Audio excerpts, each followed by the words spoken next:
بسم اللہ الرحمن الرحیم۔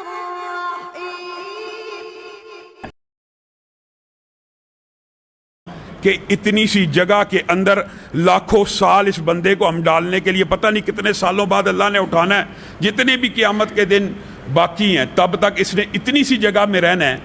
اس قبر کے اندر بھی جو ہے نا گرمی کو صدقہ بچاتا ہے، تاکہ صدقہ بھی جس طرح سورۃ ملک کی حدیث ہے نا کہ مرغی جس طرح اپنے چوزوں کو اپنی لپیٹ میں لے لیتی ہے، سورہ ملک اسی طرح میت کو اپنی لپیٹ میں لے لیتی ہے، اسی طرح صدقہ جو اللہ کے راستے میں کیا جاتا ہے، جب قبر کے اندر کوئی عذاب آنے لگتا ہے وہ عذاب کے سامنے آ کے کھڑا ہو جاتا ہے، بچھو آئے سانپ آئے اس کے سامنے آ کے کھڑا ہو جاتا ہے اور اس کو کہتا ہے کہ یہ بندہ اللہ کے راستے میں مجھے خرچ کر چکا ہے، میں تجھے اس کو ڈسنے کی اجازت نہیں دوں گا۔ نبی کریم صلی اللہ علیہ وسلم کی ایک حدیث آپ کے سامنے جمعے میں رکھی تھی، داؤ مرضاکم بالصدقہ، کہ اپنے مریضوں کا علاج بھی صدقے سے کیا کرو۔ یہاں پہ عالم عرب کا ایک مشہور واقعہ ذہن میں آتا ہے، یہ ویسے تو حدیث ہے کہ جس بیماری کا علاج طب کے اندر موجود نہ رہے، روحانی طور پہ اللہ کے کلام میں شفا ہے، شہد میں، کلونجی میں، زیتون کے تیل میں، انجیر میں، آپ کو شفا نہیں مل رہی، اب کیا کیا جائے؟ اب صدقہ کیا جائے۔ عالم عرب کا مشہور واقعہ ہے، ایک عربی عالم کا بیٹا ایسے مرض کا شکار ہو گیا جس کا کوئی علاج ہی نہیں، تھک گیا، ڈاکٹروں کے پاس جا آ کے بہت علاج کیے، ایک رات گھر میں لیٹا ہوا تھا، اس نے خود یہ واقعہ تحریر کیا کہ میرے دماغ میں نبی کریم صلی اللہ علیہ وسلم کی یہ حدیث گردش کرنے لگی، میرے ذہن میں ایک جھماکہ سا ہوا، ایک روشنی سی پیدا ہوئی، میں جیب کے اندر حسب استطاعت پیسے لے کے نکلا، پورے محلے میں گردش کی، کوئی بندہ بھی نہیں ملا کہ جس کو میں پیسے دے سکوں، اور نیت صدقے کی کر چکا تھا، اور اس نیت سے کہ اللہ میرے بیٹے کی بیماری دور کر، گھر واپس آتا ہوں ایک لاغر سی بلی دیکھتا ہوں، میں سوچتا ہوں کوئی بندہ تو نہیں ملا۔ میرے بھائیوں، یہ اتنا بڑا نیکی کا کام ہے، بندے کے اوپر صدقہ کرنا تو بہت ہی اجر و فضیلت کی بات ہوگی۔ آپ دیکھیے ایک جانور بلی ہے، اس کو اس نے دودھ پلایا، کہتا ہے دودھ پلانے کے بعد میں سو گیا، میں نے خواب دیکھی کہ ایک کوا میرے بچے کے سر کے اوپر چونچے مار رہا ہے، اس کے اوپر حملہ کر رہا ہے، اچانک وہی بلی جس کو میں نے دودھ پلایا تھا وہ آئی، کوے کے اوپر حملہ کیا اور اس کو کھا لیا۔ کہتے میں اٹھا، میں صبح اپنے بچے کو لے کر دوبارہ طبیبوں کے پاس گیا، وہ بچہ جو ایک رات پہلے ڈاکٹر جواب دے چکے تھے، جب اس کا دوبارہ ٹیسٹ کرایا گیا اس کا کینسر ختم ہو گیا۔ صرف ایک بلی کو دودھ پلانے سے اتنا بڑا موذی مرض اگر ختم ہو جاتا ہے۔ آپ نے وہ حدیث نہیں پڑھی کہ ایک آدمی، اور ایک طوائفہ کے بارے میں بھی حدیث موجود ہے، دونوں حدیثیں صحیح ہیں، ایک آدمی ایک کنویں میں اترا، باہر نکلا، کیا دیکھتا ہے؟ ایک کتا پیاس سے زبان باہر نکالے بیٹھا۔ بتائیے کتا جس کو گھر میں رکھنے سے ہر روز ایک رات نیکیاں ختم ہو جاتی ہیں، نبی کریم نے حفاظت اور شکار کے علاوہ رکھنے کی اجازت نہیں دی، جو رکھتا ہے اس کے نامہ اعمال سے نیکیاں کٹ رہی ہیں۔ اس جانور کو باہر نکلا کہ یہ بھی اللہ کی مخلوق ہے، اپنے موضع میں پانی پلایا، نبی کریم نے کہا اللہ نے اس کا یہ عمل قبول کیا اور اس عمل کی وجہ سے اللہ جنت میں داخل کر دے گا۔ اسی پر بس نہیں، ایک طوائفہ کے بارے میں بھی یہی حدیث موجود ہے کہ برائی کرتی تھی، برا کام کرتی تھی، لیکن ایک دن کیا دیکھا؟ ایک کتا پیاس کے مارے مرنے کے قریب ہے، اس کو جا کے پانی پلایا، اللہ اس کی توبہ اور کتے کو پانی پلانے کی وجہ سے اس کو معاف کر دے گا۔ میرے بھائیوں، یہ اتنا بڑا نیکی کا کام ہے، ہم نے اس کو بڑا معمولی سمجھا ہوا ہے۔ نبی کریم صلی اللہ علیہ وسلم کی ایک حدیث کی طرف اگر آپ غور کریں نا، آپ کو اس کی اہمیت کا اندازہ ہو جائے۔ اس حدیث کے اندر زنا کی قباحت کی بھی بہت بڑی بات ہے، اور بڑی دردناک بات اس حدیث میں موجود ہے، بے حیائی کے کام کے حوالے سے بھی۔ نبی کریم صلی اللہ علیہ وسلم نے ارشاد فرمایا، ایک عابد زاہد ہوا کرتا تھا، عابد اور زاہد ہوا کرتا تھا، وہ اللہ کی بارگاہ میں 60 برس عبادت کرتا رہا، 60 ایئرز، جتنی امت کی کل زندگی نہیں، بچپن نکال دیا جائے، بڑھاپا نکال دیا جائے، بیماری کے ایام نکال دیے جائیں، آپ جانتے ہیں امت محمدیہ صلی اللہ علیہ وسلم کی کل عمر 62-63 برس کے قریب ہے، 60 برس ہے۔ وہ بنی اسرائیل کا عابد 60 سال صرف اللہ کی عبادت میں گزار چکا ہے، اور عبادت کر کے باہر نکلتا ہے، شیطان کس طرح پھر اللہ کے عابدوں اور زاہدوں کے اوپر حملہ کرتا ہے۔ 60 برس کا اعتکاف کر کے باہر آیا، ایک خوبصورت عورت کی شکل میں مزین آراستہ پراستہ کر کے اس کے سامنے آ گئی، عابد کو برائی کی دعوت دے دی، عابد بہک گیا، عابد نے اس کے ساتھ برائی کر لی، برائی کرنے کے بعد نادم ہوا، سوچنے لگا 60 برس عبادت کر کے اعتکاف توڑا، پہلے ہی لمحے میں برائی ہوگی۔ ایک فقیر آیا، اس نے کہا ہے کچھ کھانے کے لیے؟ اس کے پاس روٹی کا ایک ٹکڑا تھا، اس نے کہا میں نے کیا کھانی ہے، دل بوجھل ہے، میں اپنے اللہ سے رجوع کروں گا، یہ روٹی تو ہی کھا لے۔ روٹی کا ٹکڑا اس کو دیا، ادھر سے یہ انسان کی موت اور زندگی کا کیا پتہ، ہم وائرس سے ڈرتے ہیں، یہ صحت مند بالکل صحیح سلامت انسان، موت کا فرشتہ آ گیا، روح کو قبض کر لیا گیا اسی لمحے میں۔ نبی کریم صلی اللہ علیہ وسلم نے فرمایا کل قیامت کا دن ہوگا، اس بندے کے نامہ اعمال کو تولا جائے گا، 60 برس کی عبادت کو ایک پلڑے میں ڈال دیا جائے گا اور ایک وقت کی برائی کو ایک پلڑے میں ڈالا جائے گا۔ میرے بھائیوں، ہم کس دنیا میں جی رہے ہیں؟ 60 برس کی عبادت ایک پلڑے میں، ایک وقت کی برائی ایک پلڑے میں۔ نبی کریم صلی اللہ علیہ وسلم فرماتے ہیں اللہ کی قسم زنا کا پلڑا بھاری ہو جائے گا، 60 برس کی عبادت ہلکی ہو جائے گی، کیونکہ جب انسان یہ حدود کا گناہ کرتا ہے نا، اصل میں اس کا ایمان اس کے سر کے اوپر چلا جاتا ہے۔ ایمان ہو تو انسان برائی کرے، ایمان ہو تو حد توڑے اللہ کی۔ پھر نبی کریم صلی اللہ علیہ وسلم نے کہا عابد تھا، دل میں توبہ کا خیال تو آیا تھا اور ایک نیکی کا عمل مرنے سے پہلے کر گیا، کون سا؟ نبی کریم نے فرمایا ایک آدھی روٹی کا ٹکڑا جو اس نے اس فقیر کو دیا تھا، اس کے نیکیوں کے پلڑے میں ڈال دیا جائے گا۔ جب وہ پلڑے میں ڈالا جائے گا، زنا کا پلڑا ہلکا ہو جائے گا۔ ہم نے صدقے کو کیا سمجھا ہوا؟ عبداللہ ابن جعفر بیان کرتے ہیں لوگ ایسے ایسے صحیح گزرے ہیں اور ہم تو آزاد ہیں، اللہ تعالیٰ نے استطاعت بھی دی ہے، توفیق بھی دی ہے۔ عبداللہ ابن جعفر رحمہ اللہ بہت بڑے فیاض صحیح گزرے ہیں، طالب علم جانتے ہیں ان کے واقعات صحابت کے۔ کہتے ہیں میں ایک جگہ سے گزرا، ایک غلام تھا، غلام آزاد نہیں، غلام جن کو اس دور میں صرف جینے کے لیے روٹی ملا کرتی تھی، بس باغ میں کام کر رہا ہے، اس کے مالک کا بیٹا 2 روٹیاں لے کے اس کے پاس آیا ہے۔ کہتے ہیں میں ماجرا دیکھ رہا ہوں، اس غلام نے روٹی کی طرف نظر بھی نہیں اٹھائی، پکڑ لی، اپنے کام میں مشغول ہو گیا۔ ایک کتا وہی جانور جس کو گھر میں رکھنا بھی حرام ہے، وہ اس کے پاس آیا، غلام نے نظر اٹھائی، روٹی کا ایک ٹکڑا پھینک دیا، کتے نے وہ کھا لیا۔ تھوڑی دیر بعد پھر واپس آیا، کہتے ہیں غلام نے پھر اس کی طرف نظر اٹھائی، دوسری روٹی بھی اس کو دے دی۔ کہا عبداللہ ابن جعفر حیران رہ گیا کہ میری فیاضی اور صحابت کے بارے میں لوگ کسے کہانیاں بناتے ہیں، یہ غلام تو مجھ سے بھی زیادہ صحیح ہے، روٹی ملی اجرت میں، وہ بھی دونوں کی دونوں ایک جانور کو ڈال دی۔ اس سے جا کے پوچھا غلام سے آپ نے ایسا کیوں کیا ہے؟ کہا میرے پورے علاقے میں کتا پایا نہیں جاتا، آج آیا تو مجھے سمجھ آ گئی نہایت بھوک سے ہے، میں تو پھر کام کر کے رات کو کھا لوں گا، اس بیچارے کو کس نے ڈال لی ہے؟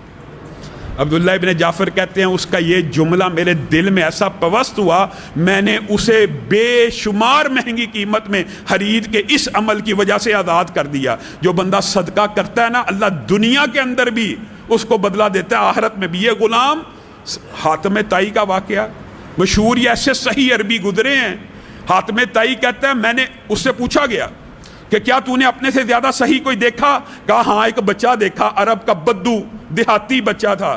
کیا واقعہ ہوا؟ میں اس کے پاس گیا، وہ بکرے کو ذبح کر کے اس کا مغز پکا کے لایا، میں نے مغز کھا لیا، دماغ کھا لیا، اور میں نے کہا بڑا لذیذ ہے، کیا اور بھی ہے؟ کہتا پھر لے کے آیا، کہتا میں نے 9 بکروں کے مغز کھائے، مجھے کیا پتا بچے کی کیا حالت ہے۔ میں باہر نکلا، سارے علاقے میں 9 جانور پڑے ہیں، وہ سارے کے سارے ذبح ہیں۔ میں نے پوچھا تیرے پاس کتنے جانور تھے؟ کہا کل 9 ہی بکریاں تھیں، 9 کی 9 آپ کو پیش کر دی۔ کیوں پیش کر دی؟ مجھے بتایا کیوں نہیں؟ تیرے پاس استطاعت نہیں۔ کہا آپ کو جو چیز پسند آ رہی تھی آپ مانگ رہے تھے، عربی بدو بچہ، اور میری غیرت نے گوارا نہ کیا میں آپ کو انکار کروں۔ حاتم طائی کہہ رہا ہے کہ میں نے اس سے زیادہ صحیح بچہ نہیں تھا دیکھا، میں نے پھر بھی اس کے اوپر انفاق کیا، 400 اونٹ 400 دینار دیے، لیکن 400 اونٹ اور 400 دینار جس کا کل اثاثہ 9 بکریاں ہوں اور 400 اونٹ اور 400 دینار میرے کل اثاثے کا 1% نہیں بنتا. إنما يعمر مساجد الله من آمن بالله واليوم الآخر وأقام الصلاة وآتى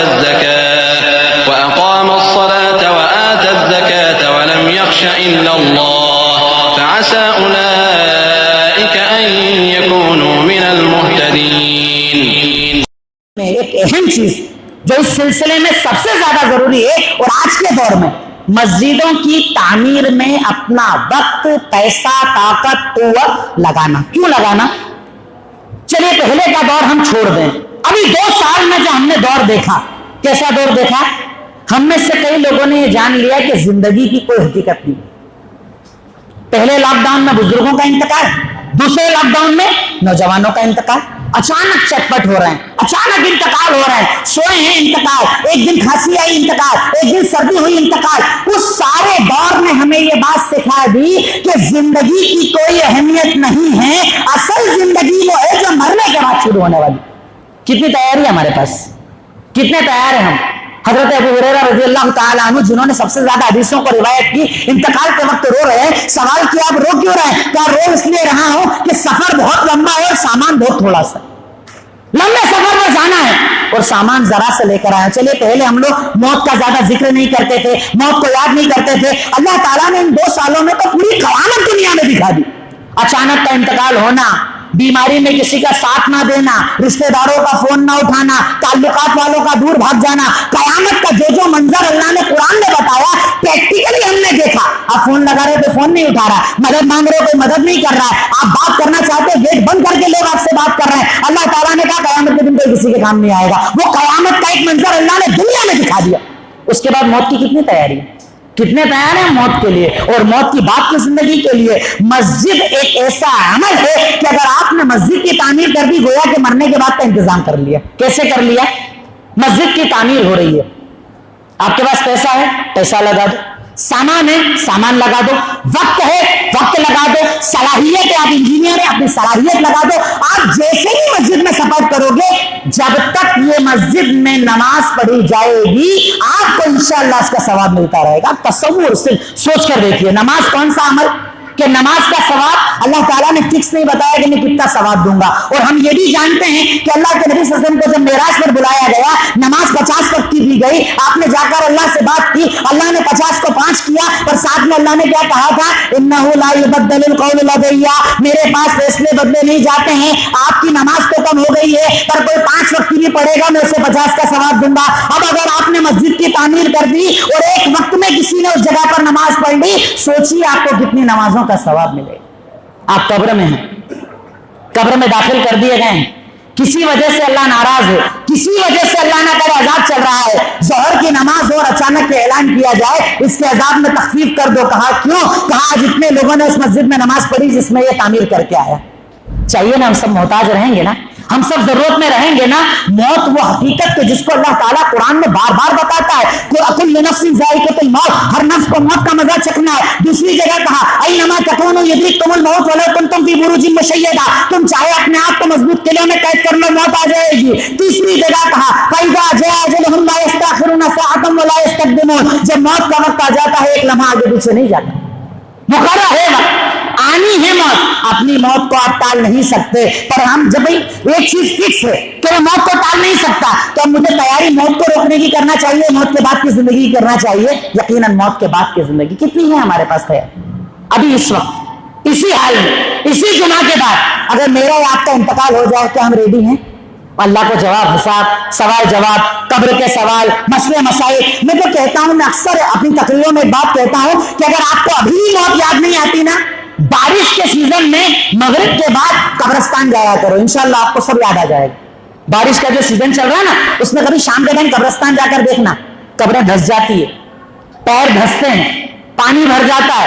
اس حالت میں اپنے آپ کو امیجن کر کے دیکھو کہ میں اس قبر میں ہوں، میں اس قبر میں ہوں، اس قبر کے اندر میں ہوں. اندھیرا، تنہائی، کیڑے، کیچڑ، پانی. کیا ہوگا میرے ساتھ اگر اللہ رحم نہیں کرے گا تو؟ اگر اللہ جنت کی کھڑکی نہیں کھولے گا, اگر اللہ تعالیٰ مجھے معاف نہ کرے گا, تو ان معافی کے ذریعوں میں سب سے بڑا ذریعہ جو اللہ نے ابھی ہمیں عطا کیا ہے وہ ہے مسجد کی تعمیر میں حصہ لینا. جتنی طاقت اللہ نے دی ہے, کہ آپ نے مسجد کی تعمیر کے وہ واقعات نہیں سنے کہ عثمان غنی جب اللہ کے نبی نے کہا کہ کون اللہ کے راستے میں مدد کرے گا, عثمان غنی نے کہا کہ میں مسجد کی تعمیر کرواؤں گا. صحابہ کرام اپنا سب کچھ نکال کر لیا ہے کہ ہم مسجد کی تعمیر کروانا چاہتے ہیں. کیوں؟ کیونکہ یہ مسجد آپ کے اور ہمارے بچوں کا سینٹر ہے. ہمارے بچوں کا مستقبل یہاں سے چلے گا, ہمارے بچوں کو قرآن حدیث یہاں سے سکھایا جائے گا, ہمارے بچوں کی زندگی جینے کے طریقے ان کو یہاں پر سکھائے جائیں گے. اس لیے ان مسجدوں کو مضبوط کرنا آپ کی اور ہماری ذمہ داری ہے. کیوں اللہ کے نبی نے کہا من بنا للہ مسجدا بنا اللہ لہ بیتا فی الجنہ. اگر تم میں سے کوئی انسان مسجد کی تعمیر کرتا ہے, اللہ رب العالمین اس تعمیر کی وجہ سے اس کے لیے جنت میں گھر تعمیر کرتا ہے. کیوں اللہ تعالیٰ نے قرآن میں کہا انما یعمر مساجد اللہ, یقیناً مسجدوں کو معمور کرنے والے, مسجدوں کی عمارت یعنی چاہے تعمیر ہو چاہے بعد میں نماز پڑھنا ہو, یہ سارے کام وہی کرتے ہیں جن کا ایمان اللہ پر اور آخرت پر ہوتا ہے. اگر اللہ پر ایمان ہے نا تو ایسا نکلے گا, ورنہ کیا ہوتا ہے مسجدوں کی تعمیر میں آج بھی 10 اور 20 کے نوٹ دیتے ہیں, وہ نوٹ جو آپ کے حرام پان کے ٹھیلے پر بھی نہیں چلتے وہ مسجدوں کی تعمیر میں دیے جاتے ہیں. ارے وہاں پر سوال ہوگا اور یہاں پر جواب دیا جائے گا. انشاءاللہ جو مسجد میں لگاؤ گے نا اس کا تو سوال دیا جائے گا, اور جو وہاں لگاؤ گے اس کے بارے میں اللہ سوال کرے گا, اور سوال کے بعد عذاب بھی دیا جائے گا. اس لیے اگر اللہ تعالیٰ نے آپ کو موقع دیا ہے, آپ کے ہاتھ میں اختیار دیا ہے, جتنی طاقت ہے اس سے زیادہ بڑھ کر مسجد کی تعمیر میں حصہ لیجیے, مسجد کو تعمیر کیجیے. ایک بہت بڑا کام ہے, بہت پرانی مسجد ہے جس کی تعمیر نو کا کام چل رہا ہے. اللہ نے جتنی طاقت دی ہے اسے لگائیے, پیسے کے ذریعے, وقت کے ذریعے, جو سامان دے سکتے ہیں, جو آپ کر سکتے ہیں اس ذریعے سے اس مسجد کی تعمیر میں حصہ لیجیے. انشاءاللہ جب آپ اللہ کے پاس جائیں گے نا میدان محشر میں, اللہ تعالیٰ کہے گا وہ دیکھو تو سارے رجسٹر جو دکھ رہے ہیں نا وہ تیری نیکیوں کے. بندہ کہے گا اللہ یہ ساری نیکی میری تھوڑی ہے, کہا تو مسجد تعمیر کر کے آیا نا, جتنوں نے نماز پڑھی سب کا ثواب تجھے دیا جا رہا ہے, ان کا ثواب ان کے پاس, تیرا ثواب تیرے پاس. یہ صدقہ جاریہ ہے. صدقہ جاریہ کا مطلب آپ مر جاؤ, قبر میں چلے جاؤ, جب تک مسجد میں نماز پڑھی جائے گی تب تک آپ کو برابر اس کا ثواب ملتا رہے گا. اللہ رب العالمین آپ سے راضی رہے گا. تو مسجد کو تعمیر کرنا, مسجد کو آباد کرنا یقیناً یہ ہم مسلمانوں کی ذمہ داری ہے. اور آخری بات کہ صرف مسجد کی تعمیر مت کرنا, تعمیر کرنا بھی بہت آسان کام ہے. پتہ ہے میرے پاس پیسہ میں نے دے دیا, سیمنٹ لا کر دے دی, سریا لا کر دے دیا, جو سامان کی ضرورت ہے وہ دے دیا, پر مسجد بنانے کے بعد مسجد آنا یہ بھی میری اور آپ کی ذمہ داری. مسجد آنا بھی پڑے گا, مسجد کو آباد بھی کرنا پڑے گا, وقت بھی دینا پڑے گا, فرض نمازوں میں بھی آنا پڑے گا, علماء سے دین بھی سیکھنا پڑے گا. آج آپ دیکھ رہے ہیں کتنے فتنے ہمارے یہاں پر چل رہے ہیں. کہیں انکار حدیث کا فتنہ ہے, کہیں غامدیت کا فتنہ ہے, کہیں پر انکار حدیث کے ساتھ ساتھ نبوت کے دعووں کے فتنے ہیں. طرح طرح کے جو فتنے چل رہے ہیں نا, ان سے اگر آپ کو اپنے آپ کو اور اپنی نسلوں کو بچانا ہے تو مسجدوں سے جڑنا پڑے گا. یہ ہماری تربیت گاہ ہے. یہ جو جمعہ کا خطبہ کیا سمجھتے ہیں اس کو, کیوں اللہ رب العالمین نے نماز کو 2 رکعت کر دیا, خطبے کا وقت دے دیا, تاکہ یہاں سے آپ کی تربیت ہو. یہ جمعہ اصل میں آپ کی ایک کلاس ہے. اس کے لیے اعلان نہیں کرنا پڑتا, پیسہ نہیں دینا پڑتا, خرچہ نہیں کرنا پڑتا, کھانا نہیں کھلانا پڑتا, کچھ نہیں کرنا پڑتا. آدمی خود آتا سیکھتا چلا جاتا ہے. یہ مختصر سا وقت اس لیے ہے کہ آپ اس میں ٹریننگ لینے کے لیے آئے, سیکھنے کے لیے آئے ہیں. الگ الگ عنوان آپ سنتے ہیں اور سننے کے بعد اپنی زندگی میں اگر داخل کرتے ہیں تو مسجد بنانا بھی ایک عمل ہے اور مسجد کو آباد کرنا بھی ایک عمل ہے. جو محلے والوں کی ذمہ داری, آس پاس رہنے والوں کی ذمہ داری کہ جب مسجد کی تعمیر نہ ہو جائے تو آپ اپنے اوپر لازم کر لیجئے کہ انشاءاللہ ہم فرض نماز پڑھنے مسجد آئیں گے اور سنت نفل گھر جا کر پڑھیں گے, کریں گے انشاءاللہ. اور ابھی اللہ تعالیٰ جتنی طاقت دے, جتنا پیسہ دے, جتنی اللہ نے ہمیں طاقت دی ہے اس سے زیادہ بڑھ کر انشاءاللہ ایک مسجد کی تعمیر میں حصہ لیں گے انشاءاللہ. اور یہ سب ہم اپنے لیے کر رہے ہیں, کسی اور کے لیے کر رہے ہیں کیا؟ یہ جب حصہ لیں گے, وقت دیں گے, کس کے لیے کر رہے ہیں؟ اپنی قبر کے لیے, اپنی آخرت کے لیے, اپنی اچھائی کے لیے. اور یاد رکھیے اگر آپ مسجد کی تعمیر میں حصہ لیں گے نا, اس کے بدلے اللہ کے کاروبار میں برکت دے گا انشاءاللہ. آپ کی پریشانیوں کو بھی دور کرے گا, آپ کی تکلیف کو بھی دور کرے گا, آپ کی بیماری آزاریوں کو بھی دور کرے گا. آپ جتنا اللہ کے لیے آگے بڑھو گے اللہ اس سے زیادہ آپ کے لیے آگے بڑھے گا. پر شرط یہ کہ ہم کوشش تو کریں, نیت تو خالص کریں, ارادے تو پکا کریں,